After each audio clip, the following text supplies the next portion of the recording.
Welcome to the Tech Egg. Don't get scrambled. Enjoy the video. You begin by verifying the app state and saving your workspace. First, confirm your AutoCAD version and current workspace. This prevents layout loss. Next, open the command line and type menu bar, then press Enter. The value shows 0 or 1. If it's 0, you're ready for action. Save your workspace with WS Save or Save as so you can revert if needed.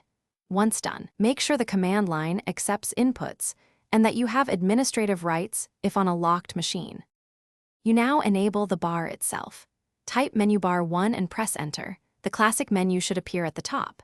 If the menu doesn't show, enter CUI to open the Customize User Interface dialog and look under Menu Bar or Workspace Elements. Drag the menu bar into the active workspace or right-click to restore it.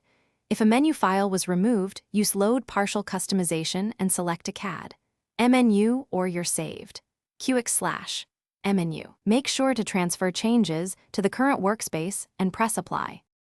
You finish by saving and verifying persistence. After the menu bar appears, run WS Save to store that workspace, and then restart AutoCAD to confirm it loads automatically. If menus overlap or toolbars shift, use the handle UI commands like Tool Palette or drag toolbars into position and save again. One key troubleshooting tip: if the menu still won't load, check file permissions on your profile folder and run AutoCAD as administrator, or restore a backed up profile, corrupted. QX/MNU files often cause persistent failures. Thanks for watching. Consider subscribing if I helped unscramble your problems.